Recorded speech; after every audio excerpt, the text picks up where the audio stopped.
C'est un peu incongru dans couture, broderie, etc. Mais néanmoins, on peut s'intéresser à ces choses-là. Je suis un grand amateur de broderie sur nappe. Vous voyez que...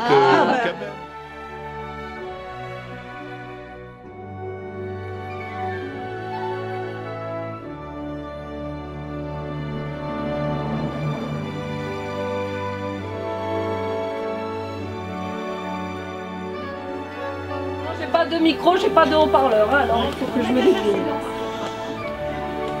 Donc je vais essayer d'être claire. D'abord, donc je remercie tout le monde d'être venu là. Petite rétrospective, décembre 1984. À la suite d'un tas de hasards, j'ouvre une boutique au Pradet. Ben oui. Et puis un jour, il y a une commerçante du Pradet qui avait une boutique de fil d'art, qui était très âgée, qui prenait sa retraite et qui est venue me voir en me disant « Nanou, je te connais, tu aimes ça, est-ce que tu veux partir ?» Bon ben voilà, et l'aventure de la mercerie a commencé comme ça. Et puis petit à petit, ben, il y a eu les loisirs créatifs qui ont fait un essor important, donc on a intégré les loisirs créatifs. Du coup, il a fallu aller plus loin en créant les premiers ateliers. Et c'est là qu'est intervenue une dame qui un jour est arrivée dans ma boutique en disant « Coucou, bonjour ». On a discuté et puis j'ai dit « Pourquoi pas faire des ateliers ?» Cette dame, elle s'appelle Monique. C'est beaucoup d'années passées ensemble à faire un tas de choses, à partager un tas de choses. Donc c'était le début des ateliers à la boutique au Pradet.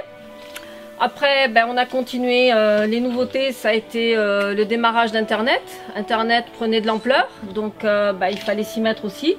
L'aventure me plaisait bien aussi. Donc c'est un autre moment de mise en place. Donc le site Internet a été créé. Après mettre tout ça, il fallait aller plus loin encore. Et c'était la nécessité d'avoir une plus grande boutique. Parce que la boutique du Pradet, pour ceux qui l'ont connue, les ateliers, c'était un peu juste derrière. Dans la boutique, une fois qu'il y avait 3 personnes, la 4e, elle ne voulait pas rentrer de peur de ne pas y arriver. Donc on a cherché un endroit. Et un endroit, c'est là que, j'ai atterri à la Garde. Et que du coup, on a pu faire plus d'ateliers. Ce qui fait qu'aujourd'hui, la boutique, elle accueille à peu près entre 7 et 8 intervenants en permanence. Donc avec un planning qui est bien chargé. Avec des gens des animateurs et des animatrices qui sont partie prenante et qui foncent. Qui est-ce qui peut aller me chercher, Corinne, s'il te plaît? J'ai eu une agréable surprise. Donc Corinne va nous descendre en cachette. Il y en a qui ont fait quelque chose qui est magnifique et je vais vous le présenter ce soir. Oui. Ah ouais. Alors ça, il faut le savoir, c'est un dessin que j'ai fait faire l'année dernière pour un tapis de souris qui avait été offert aux clientes. Et voilà. Voilà la réalisation en broderie. Et bon, hein.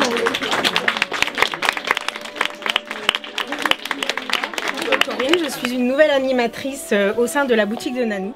Je voulais juste souligner quelques petits adjectifs qui lui vont très bien, qui est déjà tout d'abord une passionnée, qui est empreinte d'un savoir-faire immense, qui sait conseiller les gens au plus juste, qui est quelqu'un d'exigeant.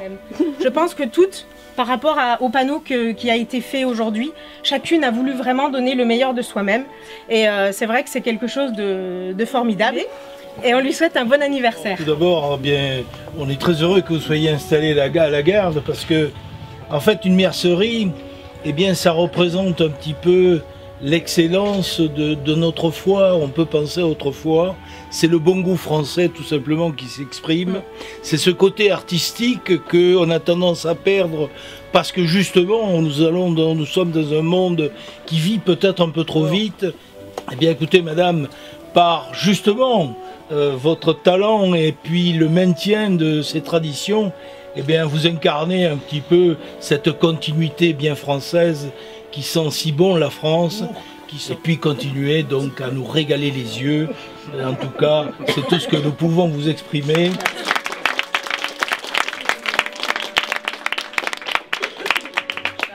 Nous avons la chance aujourd'hui d'avoir un renouveau et avec des jeunes et qui s'éclatent et qui ont des talents. Et ce soir, vous allez en avoir la preuve. Merci aux fournisseurs pour leur participation. Vous verrez qu'ils ont été très gentils et ils nous ont gâtés.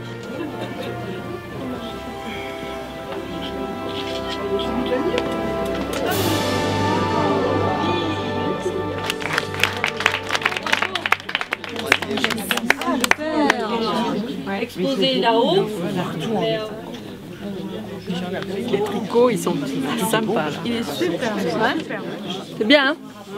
C'est très bien.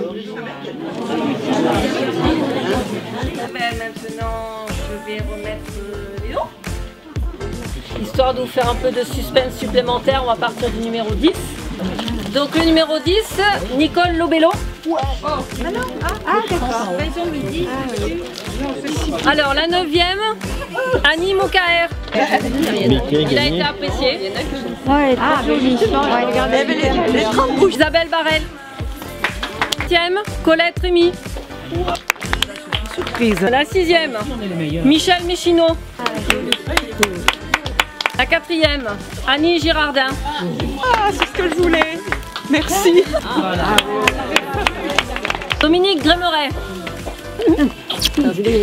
Vous montrez celui-ci. Ouais. La 2e, Michel Barnol. Et voilà. Merci. La première, Sandy Basso.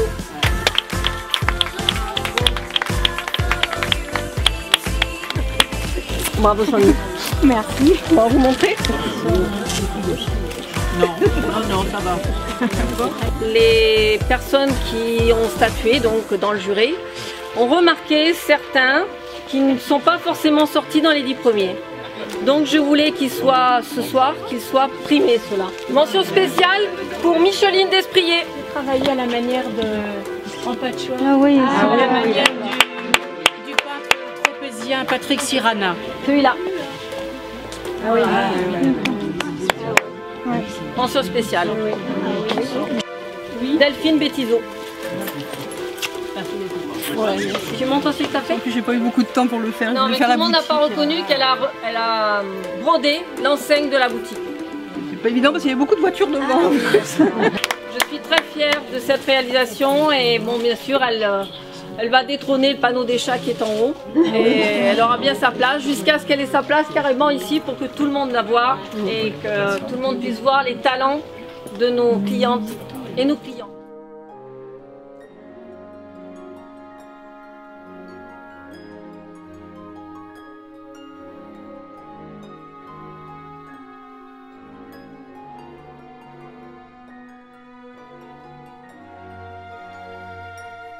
En tout cas, merci à tout le monde, parce que même celles qui n'ont pas été primées, je vais vous dire, si elles n'avaient rien fait, il n'y aurait pas un panneau comme ça. Hein. Donc merci à tout le monde. Voilà. C'est bien. Merci.